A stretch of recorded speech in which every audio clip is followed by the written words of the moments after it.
সামনেই অম্বুবাচী শুরু হচ্ছে 22 তারিখ এবং শেষ হচ্ছে 25 তারিখ, অর্থাৎ জুন মাসের 2024 সালে 22শে জুন শুরু হচ্ছে এবং 25শে জুন এর নিবৃত্তি হচ্ছে। আচ্ছা, এইবার প্রথমেই জানাই যে অম্বুবাচীতে কি করবেন কি করবেন না। অম্বুবাচী সম্বন্ধে কিন্তু অনেকেরই কিন্তু প্রচণ্ড ভ্রান্ত ধারণা রয়েছে, আর অনেকেই ভীষণ কনফিউজড হয়ে যান যে কি করা উচিত কি করা উচিত না, বা আদৌ পুজো ঘরে নিত্য পুজো করা উচিত কি না, খেতে দেওয়া মানে যেরকম প্রত্যেক দিনের পুজো মানে ঠাকুরকে ভোগ দেওয়া হয়, খেতে দেওয়া হয়, সেগুলো করা উচিত কি না, মানে বিভিন্ন রকমের কনফিউশন কিন্তু আমাদের সবার মনেই থাকে। সেই কারণেই একটু আলোচনা করা। তো অম্বুবাচী, অম্বুব কথার অর্থ হচ্ছে জল, এটা সবাই জানেন। যেহেতু আষাঢ় মাসে অম্বুবাচী হয়, তখন মানে সেই সময়টা বর্ষাকাল, বৃষ্টি হয়, তো সেই কারণেই সেই থেকেই আর কি অম্বু, জল থেকেই অম্বু এসছে। তো অম্বুবাচী কবে হয় সেই নিয়মটা কি, এর জন্য কিন্তু পঞ্জিকা দেখতে হয় না বা কোনো রকম মানে কনফিউশনের কোনো ব্যাপার নেই, কারণ জ্যৈষ্ঠ মাসের শেষ দিন অর্থাৎ সংক্রান্তির দিন রবি সূর্য মিথুন রাশিতে, 8টা নক্ষত্রে মিথুন রাশিতে গমন করে। সেই সংক্রান্তির ঠিক 7 দিনের মাথায়, অর্থাৎ সংক্রান্তি যেদিন পড়বে তার ঠিক পরের সপ্তাহে ঠিক সেই দিনটাতেই কিন্তু হয়, মানে অম্বুবাচী শুরু হয়। তো অর্থাৎ সংক্রান্তির দিন যদি মানে আগের মাসের শেষ দিন হয়, তাহলে অম্বুবাচী শুরু হবে হচ্ছে 7ই আষাঢ়। সেই কারণে প্রত্যেক বছরই 7ই আষাঢ়েই অম্বুবাচী পড়ে, কারণ সংক্রান্তির ঠিক 7 দিনের মাথায় শুরু হয়। এবার সময়টা পঞ্জিকা দেখে বের করতে হয়, কিন্তু দিনটা মানে ওটা নির্দিষ্ট থাকে যে 7ই আষাঢ় অম্বুবাচী হবে। মিথুন রাশিতে সূর্য প্রবেশ করে মৃগশিরা নক্ষত্রের 3টে চরণ পার করে আর্দ্রা নক্ষত্রে যখন গমন করে। এই আর্দ্রাও কিন্তু এসছে আর্দ্রতা থেকে, অর্থাৎ এটাও কিন্তু ভেজা ব্যাপার, মানে 2 আর 2 4। আর্দ্রা নক্ষত্রে আসে মানেই বর্ষার শুরু, আর সেই সময় কিন্তু অম্বুবাচী শুরু হয়। এবার অম্বুবাচী কি, মানে শাস্ত্র মতে অম্বুবাচীতে মানে ধরিত্রী মা, আমাদের যিনি পৃথিবী মা, তিনি রজস্বলা হন। তো রজস্বলা হন, এর সব কিছুই তো আমাদের প্রতীকী, মানে আমরা যা পুজো করি বা যা কিছু আমাদের আচার আচরণ, মানে সব কিছুই কিন্তু আসলে প্রতীক। সেই থেকে কিন্তু আমাদের সেই মতো মানে সেই শিক্ষা নিয়ে এগোনো। তো ধরিত্রী মাতা রজস্বলা হন, অর্থাৎ বর্ষাকাল আসে, এই তীব্র দাবদাহের পর, গরমের পর সমস্ত পাতা, গাছের পাতা ঝরে যায়, সব জায়গায় জলের অভাব। সেই সময় যখন বর্ষা নামে, তখন পৃথিবী শস্য শ্যামলা সুজলা সুফলা হয়ে ওঠে, অর্থাৎ নতুন সৃষ্টি হয়।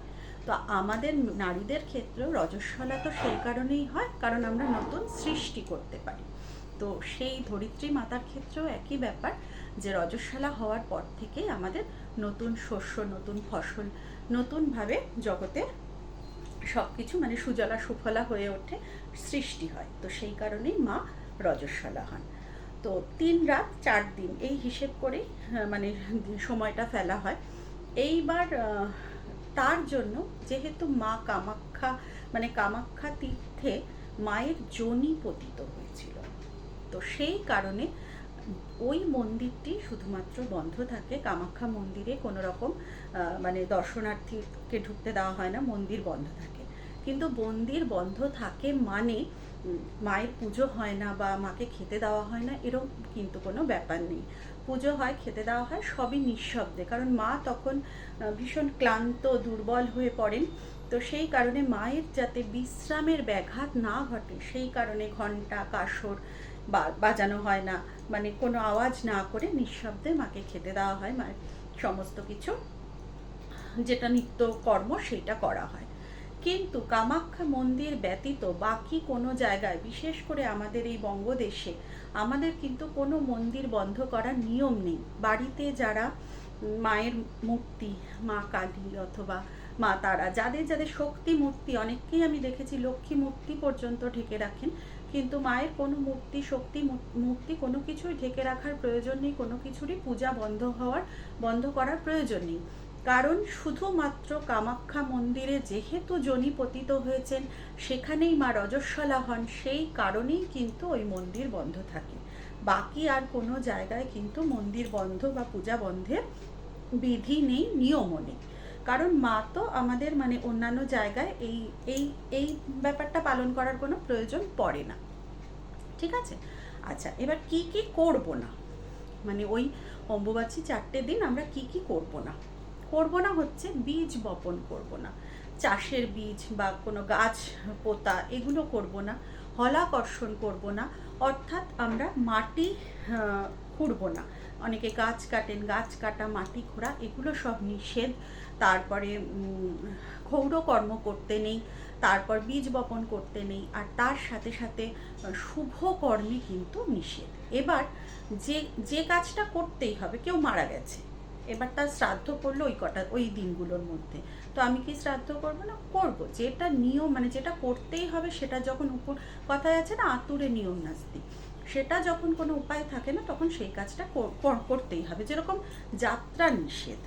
এবার যাত্রা তো আমাদের ধরুন যারা অফিস যাচ্ছে, যারা স্কুল যাচ্ছে, কলেজ যাচ্ছে, তাদের তো যাত্রা করতেই হবে। সেই যাত্রা নয়, যাত্রা হচ্ছে কেউ তীর্থস্থানে গেল, ঘুরতে যাওয়ার আগে থেকে টিকিট কাটা আছে, সেই সময় তীর্থস্থানে গেল, বা কারুর সন্তান বা আত্মীয় স্বজন বাইরে থাকে, তাদের কাছে ঘুরতে যাওয়া, এই ধরনের যাত্রা এগুলো কিন্তু নিষেধ করে, ওই 4টে দিনের মধ্যে নিষেধ থাকে।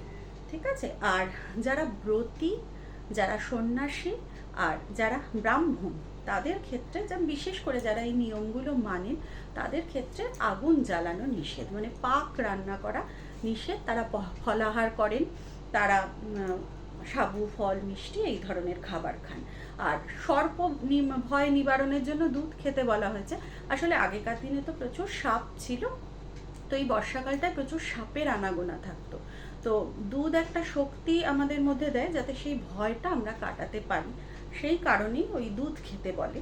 কিন্তু এখনকার দিনে তো আর অত সাপ দেখা যায় না, সেই কারণে সেই ব্যাপারটা থাকে না। তাহলে আমরা কি কি করব? তাহলে আমরা করব হচ্ছে ওই মানে কি কি করব না, আমরা মাটি কোপাবো না, আমরা গাছ পুঁতবো না, আমরা বীজ বপন করব না, আমরা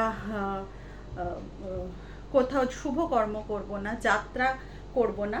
আর কি কি করব? আমরা ওই ফলাহার, যারা ব্রতী মানে যারা এই ব্রত পালন করে, বিশেষ করে কামাখ্যা মানে যারা অম্বুবাচী ব্রত, যারা এই ব্রত পালন করেন, তারা সাধারণত দীক্ষিত হয়েই ব্রত পালন করেন। তার ফলে তারা কিভাবে এগোবেন বা কিভাবে তাদের ব্রত পালন করতে হবে, সেটা কিন্তু একমাত্র তাদের গুরু নির্দেশিত পথেই এগোনো উচিত। মানে প্রত্যেকের নিজের নিজের গুরুরা এটা বলে দেবেন যে কিভাবে এই ব্রত পালন করতে হবে। আমরা সাধারণ মানুষরা কি করব? আমরা যারা দীক্ষিত, তারা যত পারি জপ করব, মাকে স্মরণ মনন করব। কারণ এই সময়টা কিন্তু আসলে এক মহাযজ্ঞ, একটা ভীষণ শুভ সময়। এই সময় কিন্তু শক্তির থেকে মানে শক্তি আরও বেশি শক্তিশালী হয়ে আমাদের কিন্তু শক্তি প্রদান করে। তো আমরা যদি সেই শক্তির সাথে কানেক্টেড হতে পারি, তাহলে আমাদের নিজেদের আত্মিক শক্তি অনেকটাই আমরা উন্নত করতে পারি। তো সেই কারণে মাকে স্মরণ মনন করা, আর যত পারি জপ করা, আর এই তো তাকে ডাকা, এছাড়া তো আমাদের আর অন্য কোনো কর্ম নেই। তো যত পারি আমরা সেটা করব, আর যেগুলো যেগুলো বারণ করলাম সেগুলো না করাই ভালো। কারুর কোনো প্রশ্ন থাকলে আমাকে অবশ্যই কমেন্ট বক্সে কমেন্ট করুন, আমি প্রত্যেকের উত্তর দেব। আর পারলে সবাই একটু শেয়ার করুন, যাতে যাদের মধ্যে কনফিউশন আছে তারা কিন্তু যাতে তাদের কনফিউশনটা দূর করতে পারে। কোনো দেবতাকেই কিন্তু ঢুকে রেখে নিত্য পূজা বন্ধ করা উচিত মানে করতে নেই, কারণ এটা কোনো নিয়ম নেই, এটা শাস্ত্র বিরোধী।